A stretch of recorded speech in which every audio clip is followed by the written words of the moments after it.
NSTV ముందుగా వార్తల్లోని ముఖ్యాంశాలు. రియల్ ఎస్టేట్ వ్యాపారులకు అదుపు లేకుండా పోతోంది. సమాజంలో పారే కాలువను కూడా వదలడం లేదు.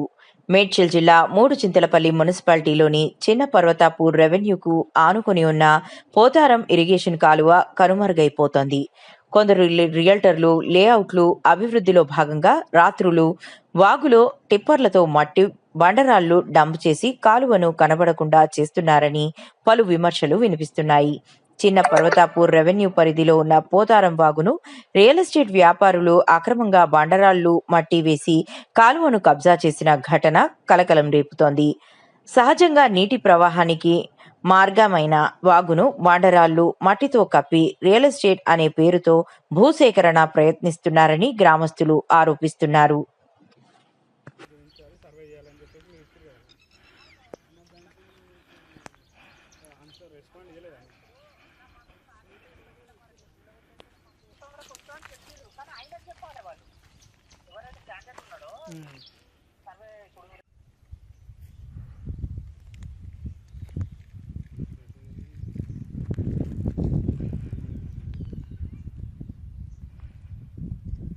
ఇదే కదా 917720 720.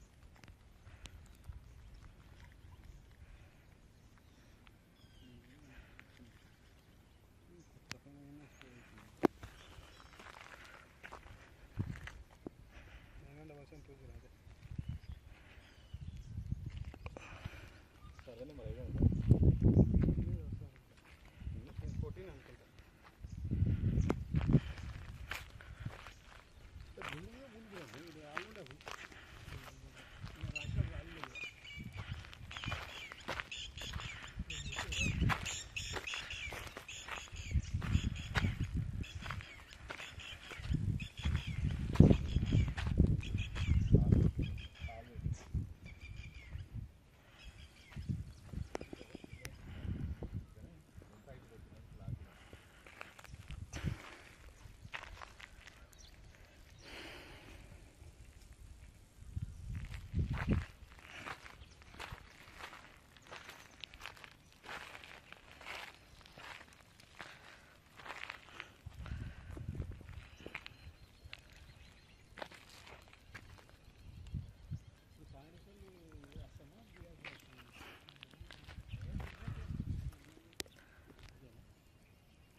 చిత్తూరు జిల్లా పూతలపట్టు నియోజకవర్గం కాణిపాకంలో ఆంధ్రప్రదేశ్ రాష్ట్ర ఎక్సైజ్ శాఖ మినిస్టర్ కొల్లు రవీంద్ర శ్రీ వరసిద్ధి కాణిపాక వినాయక స్వామిని కుటుంబ సమేతంగా దర్శించుకున్నారు. స్వామివారి దర్శనానికి వచ్చిన మంత్రి కొల్లు రవీంద్రకి ఆలయ అధికారులు పూర్ణకుంభంతో స్వాగతం పలికారు. ఉదయం 5 గంటలకి పంచామృత అభిషేకంలో పాల్గొన్న మంత్రి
జిల్లాలో బెస్ట్ అవైలబుల్ స్కూల్స్ కార్యక్రమంలో భాగంగా ప్రైవేట్ పాఠశాలల్లో ఉచిత విద్యా ప్రవేశాల కొరకు విద్యార్థులను బుధవారం కలెక్టరేట్లోని సమావేశ మందిరంలో జిల్లా స్థానిక సంస్థల అదనపు కలెక్టర్ బి వెంకటేశ్వర్లు అధికారులతో కలిసి లక్కీ డ్రా ద్వారా ఎంపిక చేశారు.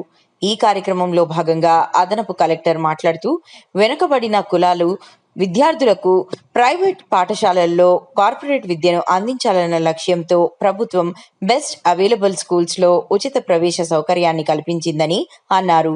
లక్కీ డ్రాలో ఎంపికైన వారికి శుభాకాంక్షలు తెలిపారు. వచ్చిన అవకాశాన్ని సద్వినియోగపరుచుకుని చక్కగా చదువుకొని ఉన్నతంగా నిలవాలని ఆకాంక్షించారు. లక్కీ డ్రాలో ఎంపిక కాని వారు నిరాశ చెందవద్దని తెలిపారు.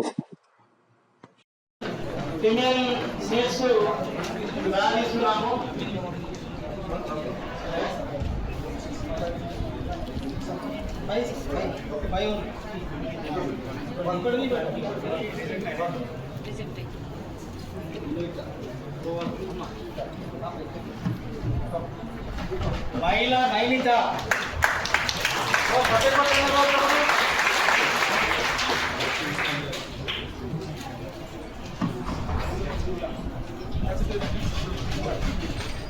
మోలా ఆద్య కొంతం అమ్రపాలి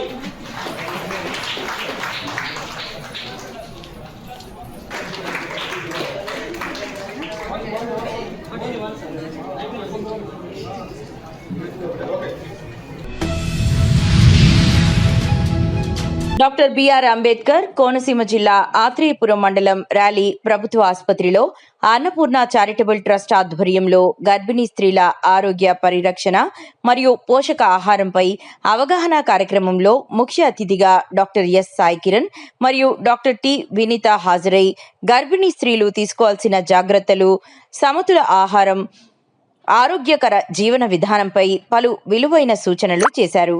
తల్లి మరియు శిశువు ఆరోగ్యం కోసం పోషక ఆహారం అత్యంత అవసరమని వారు వివరించారు. ఫోన్ చేసి ఇలా ఇస్తానంటే సరేదండి అన్నాము. జాగ్రత్తగా అన్నీ తీసుకోండి. ఇక్కడ డెలివరీస్ కూడా బాగా అవుతాయండి మనకి. జాగ్రత్తగా అందరూ కూడా ఇక్కడికి వచ్చి డెలివరీస్ చేయించుకోండి. మేము అందరూ మేడం ఉంటారు, నేను ఉంటాను, స్టాఫ్ అందరూ ఉంటారు. ఇక్కడ అవ్వలేదు అనుకోండి, చాలా ఫ్రీ డెలివరీకి ట్రై చేస్తారు. నార్మల్ డెలివరీ అవ్వలేని పక్షంలో 108 ఫోన్ చేసి ప్రభుత్వ హాస్పిటల్ మళ్ళీ మేమే పెద్ద హాస్పిటల్ మేమే పంపిస్తాం. ఇక్కడ ఎటువంటి జాగ్రత్త జరగదు, అంతా మంచిగా జరుగుతుంది. మార్నింగ్ అండి అందరికీ. ముందుగా అన్నపూర్ణ చారిటబుల్ ట్రస్ట్ వారికి మా ధన్యవాదాలు. అండ్ మెయిన్గా సర్వీస్ చేయాలని అందరికీ ఉండదండి. మన దగ్గర ఎంత ఉన్నా కూడా మన మైండ్ సెట్ ఎవరో ఒకరికి నలుగురికి పెట్టాలనే మైండ్ సెట్ చాలా తక్కువ మందికి ఉంటుంది. అండ్ అన్నపూర్ణ చారిటబుల్ ట్రస్ట్ వారికి ఈ విషయంలో నేను చాలా థ్యాంక్స్ చెప్తున్నాను. మీ పట్ల, మీ ఆరోగ్యం పట్ల వాళ్ళు ఆలోచించారు. ఇప్పుడు మనం గర్భిణీ అయ్యుండి మనకే ఒక్కొక్కసారి తినాలి అనిపించదు, మనమే జాగ్రత్త తీసుకోము, మనమే తినము. బట్ వాళ్ళు మీ హెల్త్ని ఆలోచించి మనకున్న దాంట్లో మనం సేవ చేయాలనే ఆలోచనతో వాళ్ళు ముందుకొచ్చి ఈరోజు ఈ ఫ్రూట్ బౌల్ మీ అందరికీ వాళ్ళు ఇవ్వాలనుకున్నారంటే వాళ్ళకి మనం నిజంగా థ్యాంక్స్ చెప్పాలి. సో అండ్ ఏంటంటే మెయిన్గా మెటర్నల్ హెల్త్ చాలా ఇంపార్టెంట్ అమ్మా. సమ్మర్ సీజన్ మనం బాగా హైడ్రేటెడ్గా ఉండాలి, కుకింగ్ చేయాలి, తిరగాలి, హ్యాపీగా ఎనర్జెటిక్గా ఉండాలి, నవ్వుతూ ఉండాలి, స్ట్రెస్ అవ్వకూడదు, గొడవలు ఆడేసి టెన్షన్లు పడిపోయి ఏడ్చేయకూడదు, ప్రశాంతంగా ఉండాలి, ఫ్యామిలీ రిలేషన్స్ బాగా మెయింటైన్ చేసుకోవాలి, హెల్దీ డైట్ తీసుకోవాలి. అప్పుడే హెల్దీ బేబీ వస్తుంది. Healthy mother equals to healthy baby. అర్థమైందా? అండ్ అందరూ కూడా అన్నపూర్ణ ట్రస్ట్ వాళ్ళకి ఒక క్లాప్స్ కొట్టి ఎంకరేజ్ చేద్దాం. ఇలాంటివి మనం ఎన్నో చేయాలని ఎంకరేజ్ చేద్దాం.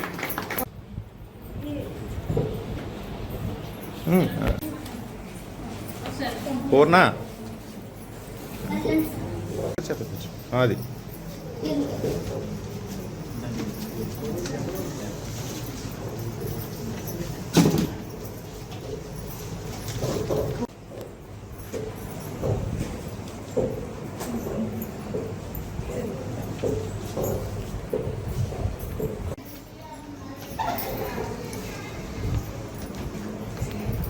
మేడం ఒక్కసారి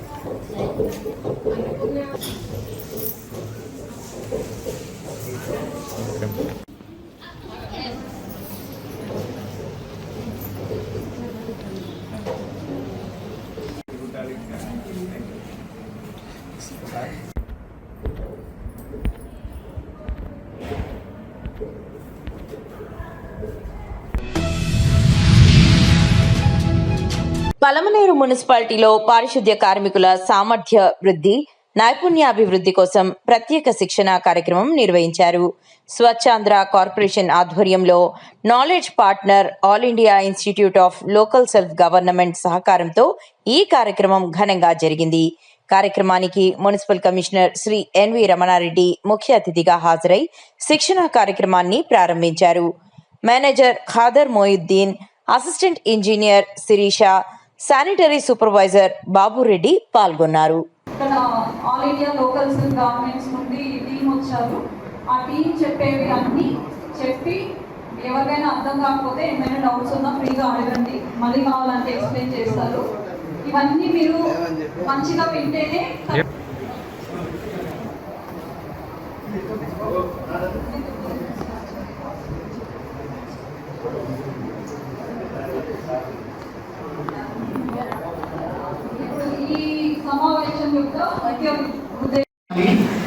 దాన్ని ఎక్కడ నిల్వ ఉంచాలి, ఆ నిల్వ ఉంచిన చెత్తని ఎలా ప్రాసెస్ చేయాలి. అదేవిధంగా మనము మీరు చిన్న విషయం మాట్లాడినా కానీ అది లైవ్లో స్పష్టంగా వినపడుతుంది. అందువల్ల ఒక 1 అవర్ మాత్రము మీ మొబైల్స్ అన్ని సైలెంట్లో పెట్టండి లేదా స్విచ్ ఆఫ్ చేసేయండి. ఓకేనా? Thank you. ఇప్పుడు మనం ఇస్తాము అని చెప్పారు.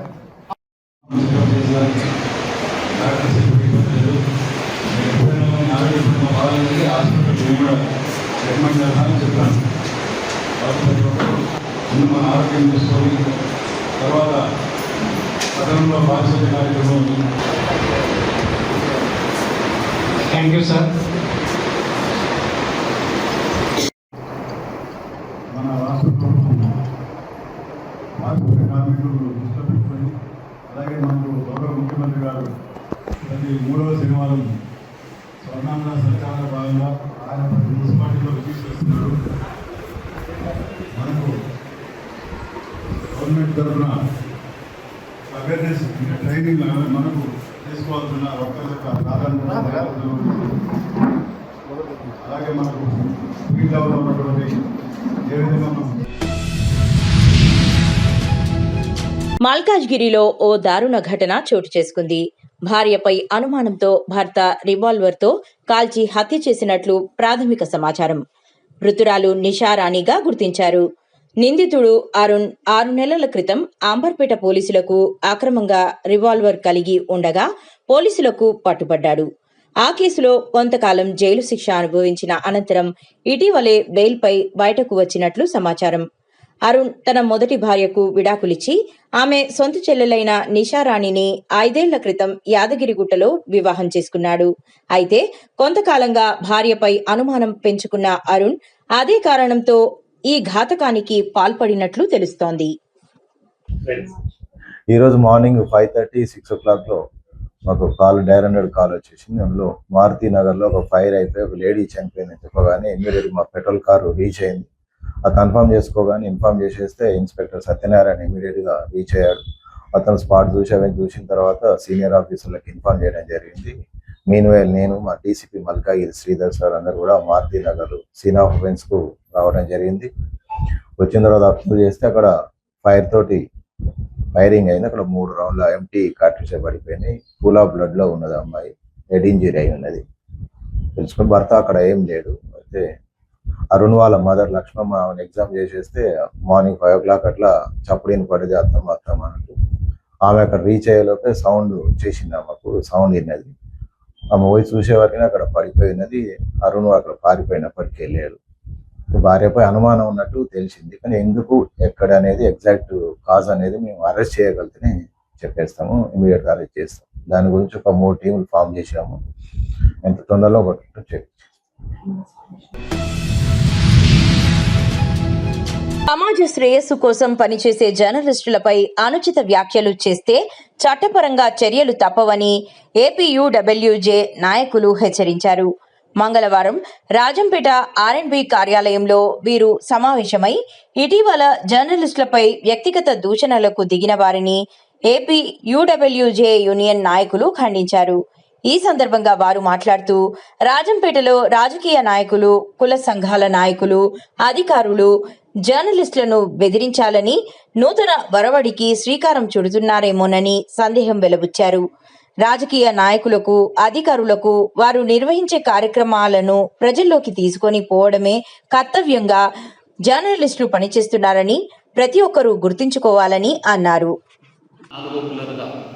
సేవలందించే జర్నలిస్టుల పైన వ్యక్తిగత దూషణలు కానీ, సోషల్ మీడియాలో వ్యక్తిగత విమర్శించడం కానీ లేదా బెదిరించడం కానీ చేస్తే మేము చట్టపరమైన చర్యలు తీసుకునేదానికి వెనకాడబోము.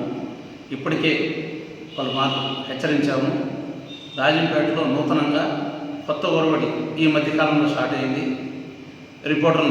వార్త రాసిన రిపోర్టర్ను బెదిరించడం, అలా కాకుంటే మన సోషల్ మీడియా ఉంది కదా అని అందులో వ్యక్తిగతంగా విమర్శించడం అది పద్ధతి కాదని నేను తెలియజేస్తున్నాను. మా యూనియన్ తరఫున మేము మా జర్నలిస్టులు ఎక్కడైనా కానీ తప్పు రాశారు అనిపిస్తే అందుకు ఏ విధంగా మీరు చర్యలు తీసుకోవాలో ఆ రూట్లో మీరు వెళ్ళి చర్యలు తీసుకోండి. అంతేగాని జర్నలిస్టును కానీ ఇక మీద ఎక్కడ బెదిరించినా, జర్నలిస్టులకు విధుల్లోకి ఆటంకం కల్పించినా ఖచ్చితంగా ఇక మీదట కేసులు అయితే నమోదు చేసేదానికి సిద్ధంగా ఉన్నాము. ఎక్కడే కానీ ఇటువంటి వద్దు. మీకు అలా కాదన్నప్పుడు మీకు పూర్తిగా ఎవరైనా కానీ మీరు ఒక ప్రోగ్రాం నిర్వహించినప్పుడు మేము వస్తాము, లేదా మీరు పంపించింది ఉంటుంది, మేము పంపించినంత కూడా రావాలని లేదు, అన్ని పేర్లు రావాలని లేదు. అలా మీకు కావాలంటే మంచి యాడ్ ఒకటి ఇవ్వండి.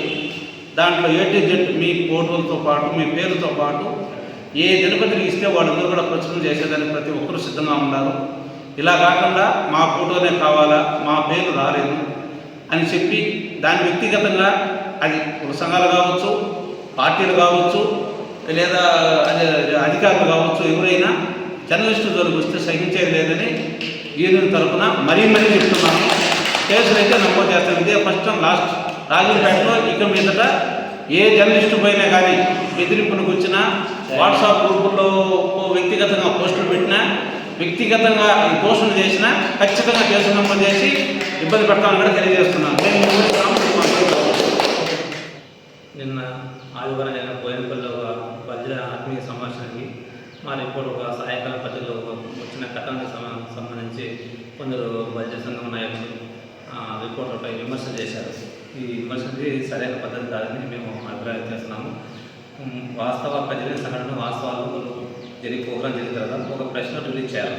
ప్రెస్ నోట్ రిలీజ్ చేయకుండానే వీళ్ళు మేము రాసేసినట్టు దాంట్లో అందరి పేర్లు రాలని చెప్పి అది కరెక్ట్ కూడా కాదు. వాళ్ళు ప్రోగ్రాం చేయాలంటే ప్రెస్ నోట్ రిలీజ్ చేయాలి. దాన్ని బట్టి దాంట్లో మేము ఎవరైతే పేర్లు ఉంటున్నారో అవి తీసుకొని మేము తీసుకుని వాటర్ రాస్తాం. సో ఈ వాటర్ రాదంటే డెస్క్ పోతుంది. జస్ట్ వార్తలో కంటెంట్ బాగుంటుంది పేరు తీసుకుంటారు, లేదంటే కొన్ని సందర్భాల్లో భజన నాయకులు పెట్టేస్తారు. దీని అలా చెప్పిన ఇప్పుడు సోషల్ మీడియాలో వాట్సాప్ గ్రూపుల్లో ఆ రిపోర్టును ఎత్తి చూపేయడం ఇది కరెక్ట్ కాదు. ఇలా విలేకరుల మనోభావాలు దెబ్బతీస్తే మేము యూనిట్ పరంగా తీసుకుని పోలీస్ స్టేషన్ కంప్లైంట్ కేసు తీసుకోవచ్చు. కాబట్టి అది అధికారులు ప్రజాప్రతినిధులు మా వినడం అంటే ఏమైనా సమస్య ఉంటే మాకు చెప్పండి, మాతో మాట్లాడండి. మేము మా యూనిట్ ద్వారా మాట్లాడుతున్నాం, మీద సమాధానం చెప్తాం. ఇలాంటి భవిష్యత్తు ఇలాంటి కథలు చేయకూడదని చెప్పి నా అభిప్రాయం వ్యక్తం చేస్తున్నాను. సమాజం కోసం పని చేస్తూ ఉంటాయి, అందులో పనిచేసే విలేకరులు కూడా అంతే. విలేకరి రాసిందంతా పత్రికలలో రావాలని ఏమీ లేదు. ఆడ ఎడిటింగ్ జరుగుతుంది. పేర్లు మొత్తం పేర్లన్నీ రాసుకుంటా పోతే పత్రికలు ఏడ పనిచేస్తాయి? పత్రికలు సరిపోతాయా? 7 పేజీలు 8 పేజీలు ఉంటాయి. 8 పేజీలకు 40 పేర్లు 50 పేర్లు ఇన్ని పెట్టాలంటే అవుతుందా? అవ్వదు. కానీ పేర్లు రాలేదని, ఇది కరపత్రాలు కాదు, పేపర్ పేర్లు రాలేదని ఒక విలేకరిని విమర్శించడం చాలా బాధాకరం. దాన్ని తీవ్రంగా ఖండిస్తున్నాం. న్యూరో సర్జరీ రంగంలో అత్యాధునిక మినిమల్ ఇన్వేసివ్ చికిత్సలను ప్రజలకు అందుబాటులోకి తీసుకురావాలనే లక్ష్యంతో మెడికవర్ హాస్పిటల్స్ సికింద్రాబాద్లోని సంగీత్ యూనిట్లో centre of excellence for neuro ఎండోస్కోపీని ఘనంగా ప్రారంభించింది. ఈ కేంద్రాన్ని ప్రముఖ శాస్త్రవేత్త, మాజీ డిఆర్డీఓ చైర్మన్, మాజీ రక్షణ పరిశోధన మరియు అభివృద్ధి శాఖ కార్యదర్శి, మాజీ రక్షణ మంత్రి, శాస్త్రీయ సలహాదారుగా సేవలందించిన డాక్టర్ జి సతీష్ రెడ్డి ముఖ్య అతిథిగా పాల్గొని ప్రారంభించారు. ఈ కార్యక్రమంలో మెడికవర్ హాస్పిటల్స్ వైద్య నిపుణులు, సీనియర్ అధికారులు మరియు పలువురు ప్రముఖులు పాల్గొన్నారు. నేను మొత్తం లావులైపోయినా, నాలుక మందం అయిపోయింది, కాలికి కూడా మందం అయిపోయింది. ఒకసారి నాకు చెప్పారు, ఎందుకమ్మా ఇట్లా అవుతున్నామని.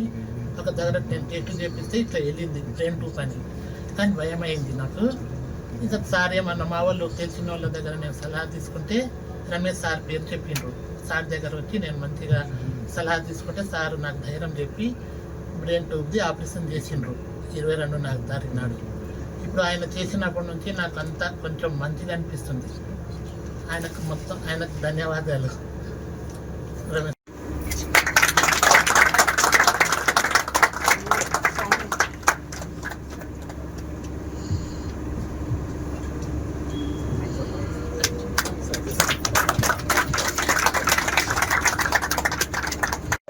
నాకు ఏప్రిల్ 6th వచ్చేసి ఉన్నట్టుండిగా వచ్చేసి నాకు స్పైనల్ విపరీతమైన నొప్పి, తర్వాత హిప్లోను, తర్వాత నీ కింద వచ్చేసి నిలబడలేక నడిచేందుకు కూడా నాకు లేదండి.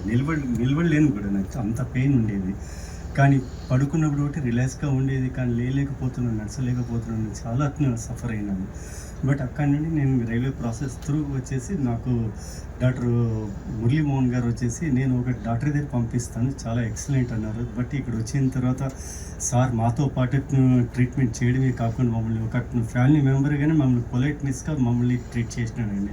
బట్ చాలా హ్యాపీనెస్ అండి మేము. బట్ ఆ సర్జరీ తర్వాత వచ్చేసి చాలా ఫ్రీ అయిపోయినానండి నేను. అసలు ఏమాత్రం నాకు పెయిన్ అనేది లేకుండా ఫ్రీ అయిపోయినానండి నాకు. ఇదేనండి నేను మెడికవర్ హాస్పిటల్కి తర్వాత వచ్చేసి రమేష్ గారికి వచ్చేసి లాట్ ఆఫ్ థ్యాంక్ యూ అండి. ఇది చాలా ఆనందకరమైన విషయం. ముఖ్యంగా న్యూరో సర్జరీ అనేటువంటిది అత్యంత క్లిష్టమైనటువంటి సర్జరీ. దీంట్లో సర్జరీ చేయాలంటే ఒక తల భాగంలో మెదడులో ట్యూమర్ ఉందంటే మొత్తం తల స్కల్నంతా ఓపెన్ చేసి లోపలికి అతి జాగ్రత్తగా వెళ్ళి దాన్ని తీయటం అనేటువంటిది జరిగేది.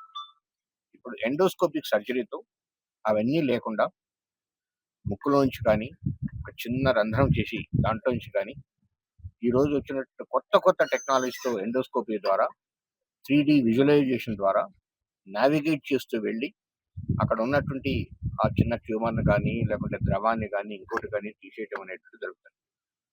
ఇక్కడ డాక్టర్ రమేష్ గారి ఆధ్వర్యంలో మెడికల్ టీం మొత్తం ఎండోస్కోపిక్ సర్జరీ సెంటర్ని స్టార్ట్ చేయటం అనేటువంటిది మనందరికి కూడా ఆనందకరమైన విషయం, గర్వకారణం. ఇప్పుడే మనం చూసాం, కొంతమంది పేషెంట్స్కి వాళ్ళు ఆల్రెడీ సర్జరీ చేశారు. వాళ్ళని చూస్తే మనం సర్జరీలు అయినట్టుగా మనకు కనిపించటం లేదు కూడా. ఇదివరకు మనం ఒక తల భాగంలో సర్జరీ చేస్తే ముఖంలో తల భాగంలో చాలా మార్పులు కనిపించేటువంటి, ఆ ఖచ్చితమైనటువంటి డిఫార్మేషన్స్ వచ్చేవి. అది ఏమీ లేకుండా మనం పేషెంట్స్ చూస్తున్నాం. ఇది ఈ రకమైనటువంటి టెక్నాలజీతో సర్జరీ చేయటం అనేటువంటిది చాలా ముఖ్యమైనటువంటి విషయం. టెక్నాలజీ మెడికల్ రంగంలో చాలా మార్పులు తెస్తుంది. ఈ టెక్నాలజీని అందిపుచ్చుకొని డాక్టర్ రమేష్ గారు లాంటి వారు ఈ టెక్నాలజీని ఇక్కడ ఉన్నటువంటి మన ప్రజలకు అందుబాటులోకి తీసుకురావటం అనేటువంటిది మనం అందరం కూడా వాళ్ళని అభినందించదగినటువంటి విషయం. ఎందుకంటే ఈ టెక్నాలజీతో రాబోయే రోజుల్లో ప్రజలకు వైద్యం కూడా తక్కువ ధరలో అందుతుంది. టెక్నాలజీ మార్పు చెందేటువంటి సందర్భంలో టెక్నాలజీని అందిపుచ్చుకొని ఇదివరకు ఉన్నటువంటి పెద్ద ప్రాసెస్ అంతా కూడా తగ్గించుకొని సింపుల్గా శరీరానికి ఎక్కువ గాయం లేకుండా మంచిగా సర్జరీ చేయటం అనేటువంటి చాలా ముఖ్యమైన విషయం. ఇలా ప్రతి హాస్పిటల్లో కూడా సెంటర్ ఆఫ్ ఎక్సలెన్స్ రావాలి, రీసెర్చ్ జరగాలి, కొత్త కొత్త టెక్నాలజీని తీసుకురావాలని చెప్పి కోరుకుంటున్నాం. మరొకసారి మెడికవర్ హాస్పిటల్ వారిని, డాక్టర్ రమేష్ గారు వారి యొక్క వైద్య బృందాన్ని అభినందిస్తూ ఈ మెడికవర్లో వచ్చినటువంటి ఈ ఎండోస్కోపిక్ న్యూరో సర్జరీ ప్రపంచవ్యాప్తంగా ఉండేటువంటి పేషెంట్స్ని ఇక్కడికి అట్రాక్ట్ చేసి ఇక్కడికి వచ్చేటట్టుగా చేసి ఇక్కడ ఒక పెద్ద ఎండోస్కోపిక్ సర్జరీకి ఒక పెద్ద సెంటర్గా తయారు కావాలని చెప్పి కోరుకుంటున్నాం.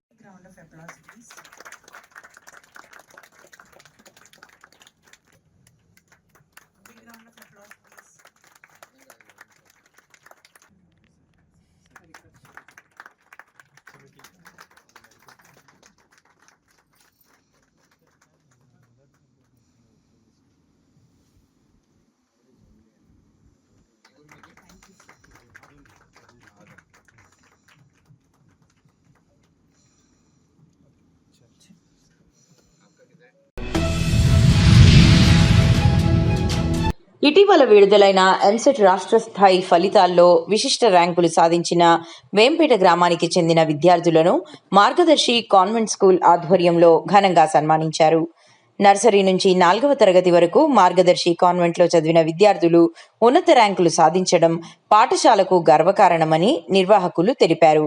ఈ కార్యక్రమానికి జిల్లా అథ్లెటిక్స్ అసోసియేషన్ ప్రధాన కార్యదర్శి ఏలేటి ముత్తయ్యారెడ్డి ముఖ్య అతిథిగా హాజరై విద్యార్థులను అభినందించారు.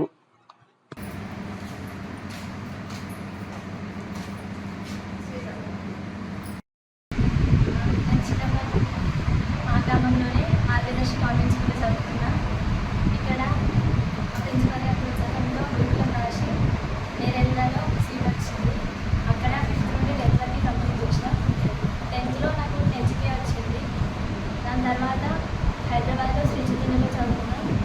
అక్కడ జేఈమెన్స్లో మంచి పర్సెంటేజ్ వచ్చింది. అలాగే ఎంసెట్లో USA ర్యాంక్ వచ్చింది. ఇదంతా మా తల్లిదండ్రులు గురువుల సహకారంతో జరిగింది. ముందు నేను ఇలాగే కొనసాగుతానని ఆశిస్తున్నాను.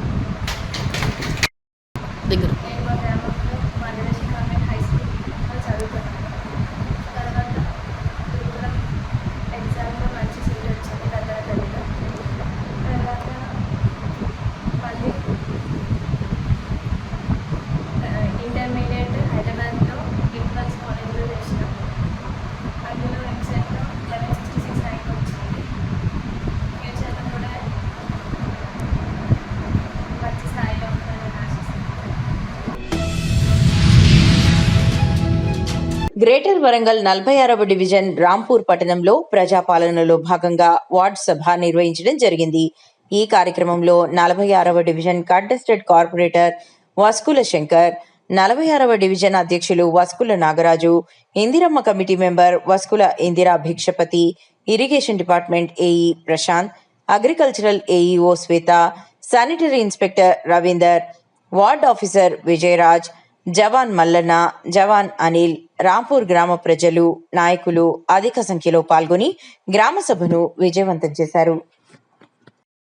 మనం అధికారంలో లేనప్పుడు ఎన్నికల్లో భాగంగా ఇచ్చిన 6 గ్యారంటీలను అమలుపరుచుకుంటూ 6 గ్యారంటీలు, మొట్టమొదటి గ్యారంటీ ఇందిరమ్మ ఇల్లు. మనం 4,50,000 ఇందిరమ్మ ఇల్లు ఈ రాష్ట్రంలో ఇవ్వడం జరిగింది.